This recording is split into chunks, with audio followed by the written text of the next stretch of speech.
শুভ সন্ধ্যা। তো আমি এখন চলে এসেছি রাত্রের খাবার বানানোর জন্য। এখানে আলু সেদ্ধ করে নিয়েছি, কড়াই বসিয়ে দিয়েছি, তাও কেটে নিয়েছি কুচি কুচি করে। আর ভাজা মশলা তো থাকেই ঘরে সবসময় রেডি। তো শুরু করি।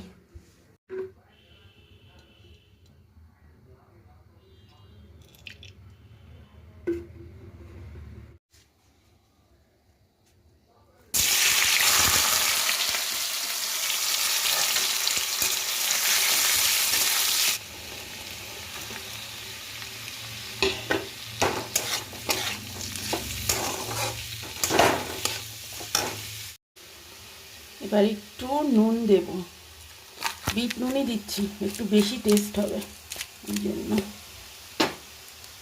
এবার ভাজা মশলা দিয়ে দিলাম।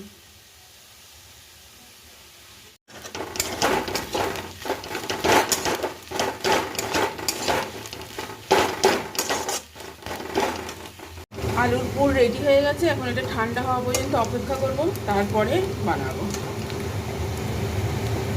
এই যে আটার গোল্লা করে নিয়েছি। এবার এটাকে নর্মালি সবাই করে যেভাবে, আমিও সেইভাবেই করছি। এর মধ্যে এবার পুর দিয়ে দেবো।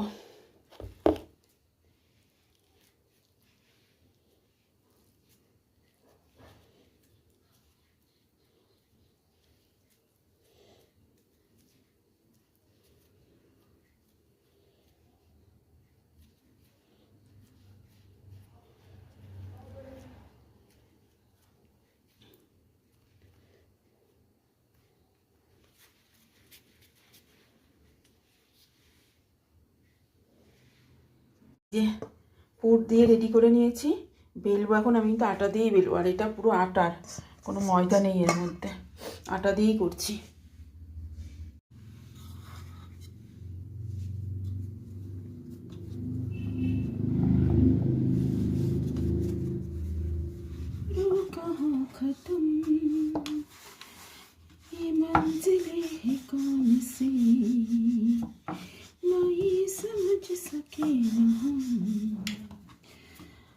अजीब दास्तां है ये, कहाँ शुरू कहाँ खत्म, ये मंजिलें है कौन सी, नहीं समझ सके।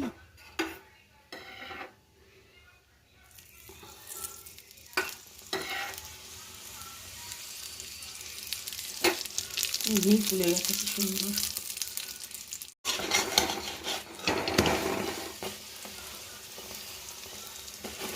প্রত্যেকটা পরোটা এত সুন্দর ফুলছে, দিল খুশ হয়ে গেল, খুশ।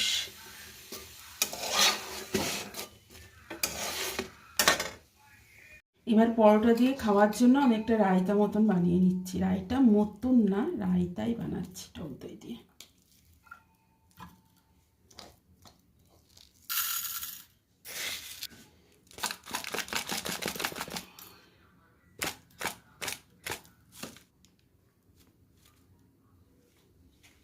ভাত দিয়ে জলটা দিলাম।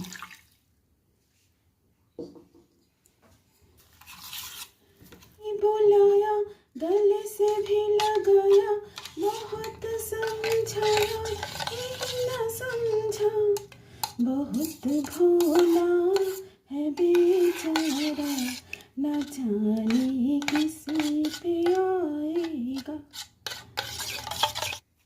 এবার দিয়ে দিই এই যে আমাদের আলুর পরোটা, আর তার সাথে রায়তা। এই হচ্ছে ডিনার। ভিডিওটা এখানেই শেষ করছি। সবাই খুব ভালো থাকবেন। গুড নাইট, শুভরাত্রি।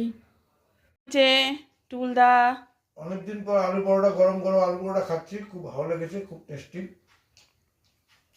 Thank you. দই দিয়ে খাচ্ছি। দই না, ওটা রায়তা বানিয়েছি। রায়তা, সরি রায়তা। একগে